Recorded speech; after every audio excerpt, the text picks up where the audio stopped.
Alhamdulillah. Alhamdulillahilladzi nahmaduhu wa nasta'inuhu wa nastaghfiruh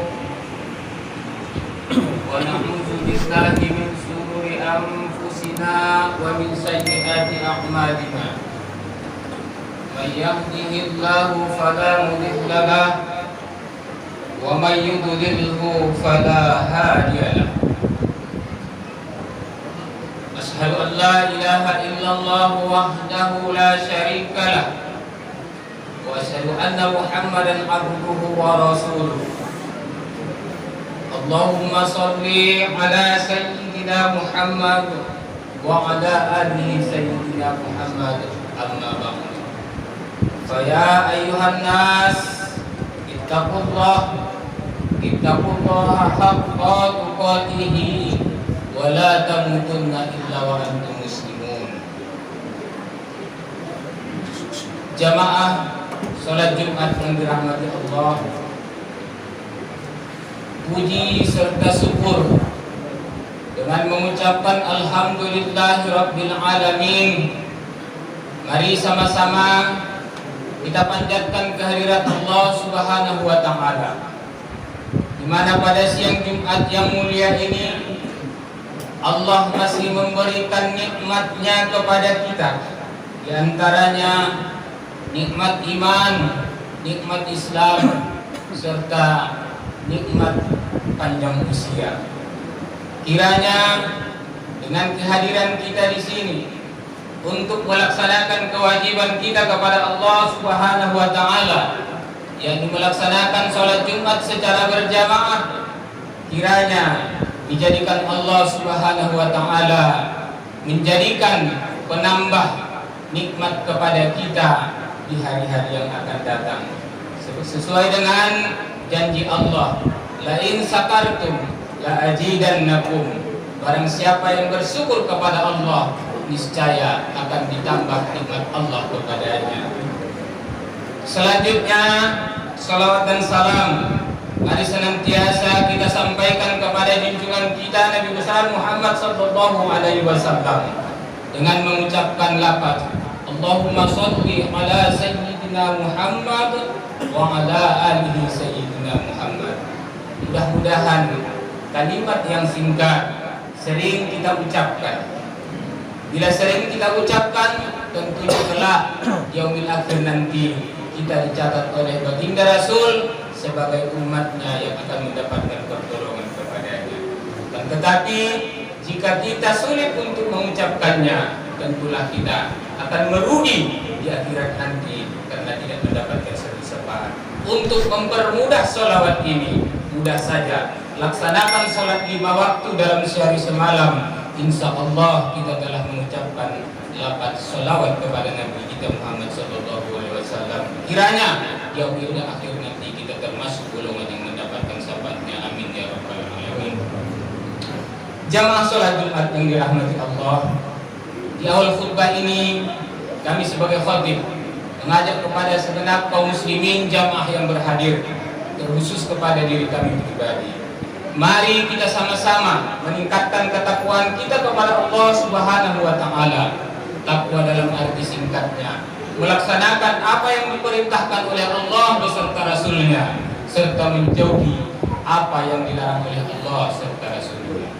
Jamaah salat Jumat yang dirahmati Allah, hari berganti hari, minggu demikian, bulan juga berlalu tanpa terasa. Sekarang kita sudah berada di penghujung daripada bulan Sya'ban, tepatnya pada tanggal 19 Sya'ban tahun 1442, yang artinya lebih kurang 11 hari ke depan bulan yang sangat mulia akan menghampiri kita, yakni bulan Ramadan. Oleh karena itu, mari kita manfaatkan bulan Sya'ban ini untuk beribadah kepada Allah Subhanahu wa taala, melatih diri kita agar nanti di bulan Ramadan mudah kita untuk melaksanakan ibadah yang diwajibkan, baik sholatnya maupun puasanya, demikian juga ibadah sunnahnya. Selanjutnya, mari berupaya kita sekuat tenaga kita dengan memberikan kegembiraan menyambut datangnya bulan Ramadan ini dengan berbagai upaya. Setidaknya kita membersihkan diri kita secara zahir, secara batinnya, demikian juga secara batinnya. Dengan secara zahirnya, dengan bisa membersihkan daripada sekeliling daripada tempat tinggal kita. Kemudian secara batinnya meminta maaf kita kepada sesama agar kiranya bulan suci Ramadan nanti kita dapatkan dengan kegembiraan. Kata Nabi, siapa orang yang bergembira menyambut datangnya bulan Ramadan, maka diharamkan jasadnya di dalam api neraka. Kiranya kita semuanya mendapatkan ini.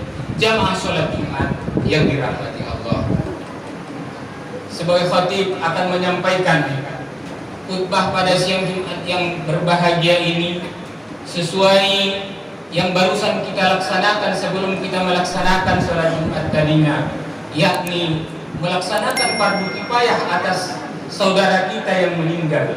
Oleh karena itu, sebagai khatib mengajak kepada kita pentingnya kita mengingat kematian.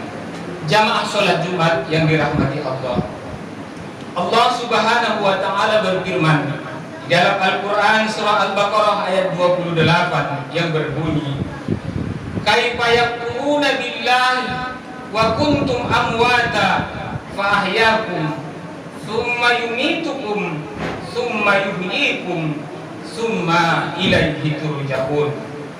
Yang artinya, bagaimana kamu ingkar kepada Allah padahal kamu tadinya mati, lalu Dia menghidupkan kamu, kemudian Dia mematikan kamu, lalu Dia menghidupkan kamu kembali, kemudian kepadanya kamu dikembalikan. Jamaah sholat Jumat yang dirahmati Allah, ayat ini memberikan penjelasan kepada kita bahwa dalam kehidupan ini kematian itu adalah merupakan satu jalan yang tidak bisa kita tinggalkan atau kita hindari daripadanya. Semua manusia apabila dipertanyakan maukah masuk surga, pasti mengatakan mau dan ingin masuk surga. Kenapa? Karena di dalam surga itu berbagai macam kebahagiaan. Akan tetapi bila dikatakan maukah kamu mati atau meninggalkan dunia yang pada ini, pasti sulit untuk mengatakannya mau atau bersedia. Namun syarat untuk menghuni surga itu adalah kematian. Oleh karena itu, kematian itu tidak dapat kita hindari daripadanya. Maka sebelum kita menghampiri kematian itu, melalui khutbah singkat ini kami menyampaikan kepada kita bersama, terkhusus kepada diri kami pribadi, setidaknya ada 3 hal yang harus kita laksanakan dalam kehidupan ini.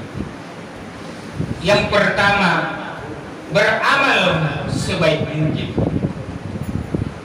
Jamaah sholat Jumat yang dirahmati Allah, dalam hal ini Allah Subhanahu wa Ta'ala menyampaikan dalam firman-Nya di dalam Al-Quran surah Al-Mulk ayat 1 sampai 2. Tabarakalladzi biyadihil mulk wa huwa ala kulli syai'in qadir. Allazi khalaqal mauta wal hayata liyabluwakum ayyukum ahsanu amala wa huwal azizul ghafur. Yang artinya, Maha suci Allah yang menguasai segala kerajaan dan Dia maha kuasa atas segala sesuatu, yang menciptakan mati dan hidup untuk menguji kamu. Siapa di antara kamu yang lebih baik amalnya, dan Dia maha perkasa lagi maha pengampun. Jamaah sholat Jumat yang dirahmati Allah, yang pertama tadi kami sampaikan, beramal sebaik mungkin. Ini yang pertama kita lakukan. Apa daripada indikator beramal sebaik mungkin, atau sebagai catatan langkah utama agar kita bisa beramal sebaik mungkin? Dalam hal ini Rasul menyampaikan singkat.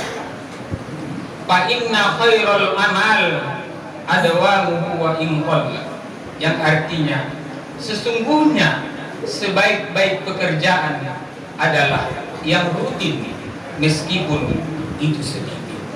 Jamaah sholat Jumat yang dirahmati Allah, terkadang kita manusia apabila ditimpa suatu musibah, maka kita senantiasa berdoa, berupaya, beramal kepada Allah Subhanahu wa taala.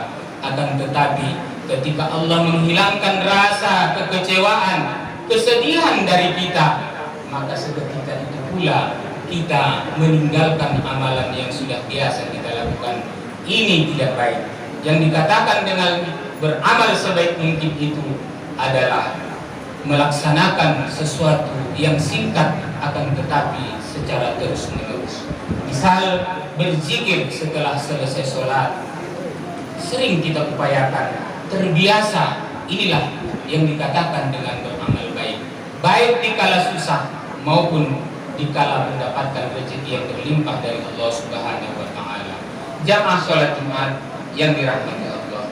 Yang kedua, upaya kita dalam menghadapi kematian, setidaknya kita berbuat dalam kehidupan kita, menyiapkan amal yang terus-menerus mengalir pahalanya. Menyiapkan amal yang terus-menerus mengalir pahalanya. Jamaah sholat Jumat yang dirahmati Allah, sholat, puasa, zakat itu dapat kita laksanakan ketika kita masih hidup. Setelah kita meninggal menghadap Allah Subhanahu wa taala, amal itu tidak dapat lagi kita laksanakan. Kita lihat saudara kita yang kita hantar tadi, ada 3 golongan yang ikut menghantarkan jenazah tadi. Golongan yang pertama dari golongan manusia, terdiri dari istri atau suami, anak-anaknya, sanak saudara, kakak abang adiknya, kemudian handai tolan sahabat-sahabatnya. Golongan yang kedua adalah harta, seperti adanya mobil ambulan atau mobil penghantar jenazah atau keranda namanya, atau bahkan yang lainnya yang dibawa berbentuk harta. Yang ketiga yang menghantar jenazah itu adalah amal. Dari 3 golongan ini, 2 diantaranya tadi telah kembali. Manusia tak satu pun yang tinggal hidup di sana. Istri atau suami yang cinta pun kepadanya tidak mau tinggal bersamanya. Demikian juga anak-anaknya. Harta yang mengikutinya semuanya dibawa kembali, kecuali hanya kain putih, itu pun karena disunnahkan untuk melaksanakannya. Kemudian kalaupun dibawa pulang tidak ada yang berani menyimpannya. Setelah itu semuanya dibawa pulang. Akan tetapi yang ketiga hanya amalnya lah yang menyertainya. Oleh karena itu, selagi kita masih hidup, mari kita berupaya. Amal apa yang bisa kita berbuat untuk terus-menerus mengalir? Kata Nabi SAW, ada amalan yang terus-menerus mengalir ketika hamba itu telah meninggal. Seperti dalam hadis, "Iza mata banu Adam, in qata amalu illa min salas, shadaqatun jariyah, aw ilmin yantafa'u bih, aw waladun sholih yad'u lahu." Jika telah sampai ajal manusia itu, atau dikatakan dengan kematian, maka putuslah segala amalnya kecuali 3. Sedekah jariah, kemudian ilmu yang bermanfaat, kemudian anak yang soleh. Inilah yang terus-menerus mengalir. Di tempat kita ini ada amal untuk mendapatkan 3 hal ini. Di antaranya sedekah jariah. Mari sama-sama kita berupaya untuk membangun masjid kita yang pahalanya nanti, siapa yang memakai masjid itu untuk beramal, maka pahala yang didapatkan oleh orang yang beribadah di sana akan didapatkan oleh orang yang berinfak dalam membangun masjid ini. Terus-menerus mengalir. Kemudian sedekah jariah, ilmu yang bermanfaat. Yang kedua, ilmu. Jika kita tidak sebagai guru, mungkin kita tidak mendapatkannya, tentu kita semua bisa mendapatkannya. kita adalah sebagai guru setidaknya bagi anak-anak kita, maka berilah pelajaran yang baik kepada anak-anak kita, perkataan yang lemah lembut, beradab kepada sesama. Kemudian yang ketiga yaitu anak yang soleh yang selalu mendoakannya. Di masjid yang kita tempati ini telah diadakan didikan-didikan kepada anak-anak. Mari kita siapkan anak-anak kita untuk ikut beserta belajar di sini, karena mereka itu adalah aset kita yang memberikan amalan pahala kepada kita jika kita telah mengharap Allah Subhanahu wa taala nantinya. Jamaah salat Jumat yang dirahmati Allah. Adapun yang ketiga, yang berupaya kita berusaha sekuat mungkin mempersiapkan bekal kita dalam kematian nanti, yaitu berdoa agar diberikan husnul khotimah. Mari kita berdoa kepada Allah Subhanahu wa taala agar kiranya nanti di akhir hayat kita sebagai husnul khotimah, sebagai indikatornya, tolak ukurnya orang yang dikatakan dengan husnul khotimah itu, yaitu apabila man akhiru kalami la ilaha illallah dakhala jannah. Siapa orang yang akhir perkataan atau kalimat yang diucapkannya di akhir hayatnya la ilaha illallah, maka dijamin masuk surga.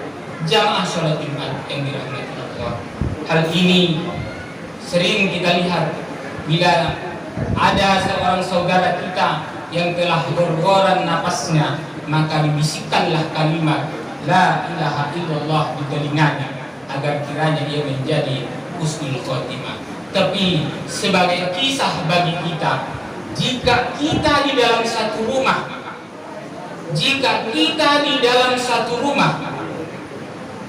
yang tidak pernah kita di rumah tersebut, kemudian bila mati lampu, seorang yang punya rumah mengatakan, abang, kakak, atau adik saudaraku, di sebelah kananmu itu ada senter, di sebelah kananmu itu ada senter. Jika kita orang yang tidak pernah ke dalam rumah itu, yakinlah saudara-saudaraku, tidak akan kita dapatkan senter apa yang disampaikan tadi. Kenapa? Karena kita tidak pernah berada di dalam rumah itu. Demikian juga kalimat la ilaha illallah ini, bila diajarkan di telinga orang yang sedang bergoran, bila dia tidak pernah mengucapkan kalimat la ilaha illallah, tentulah tidak bisa dia ikuti. Oleh karena itu, mari berusaha sekuat mungkin kita untuk senantiasa mengucapkan setidaknya kalimat la ilaha illallah, seperti sering kita lihat di dalam tahlilan. Abdul Sidri Paklam, sebaik-baik zikir itu adalah mengucapkan kalimat la ilaha illallah. Jika hal inilah sering kita upayakan, insya Allah kita nanti mati dalam husnul khotimah. Sebagai kesimpulan daripada khutbah kita ini, mari kita persiapkan diri kita untuk menghadapi kematian dengan 3 hal setidaknya kita perbuat. Pertama tadi, beramal secara terus-menerus kendati pun itu sedikit. Yang kedua, hendaknya kita menyiapkan amal yang terus-menerus mengalir. Kemudian yang ketiga, senantiasa berdoa kepada Allah Subhanahu wa taala agar kita mati dalam husnul khotimah. Demikianlah khutbah singkat kita pada siang Jumat yang berbahagia ini. Semoga kiranya kita nanti dijadikan Allah Subhanahu wa taala orang-orang yang dapat melaksanakan ibadah kepada Allah. Demikian juga di akhir hayat, di akhirnya nanti di yaumil akhir kita termasuk golongan orang yang ditempatkan di surga Allah. Amin ya rabbal alamin. Barakallahu li wa lakum fil Qur'anil Majid wa nafa'ani wa iyyakum bima fihi minal ayati wa dzikril hakim wa taqabbal minni wa minkum tilawatahu innahu was-sami'ul alim wa qul rabbi warham wa anta khairur rahimin.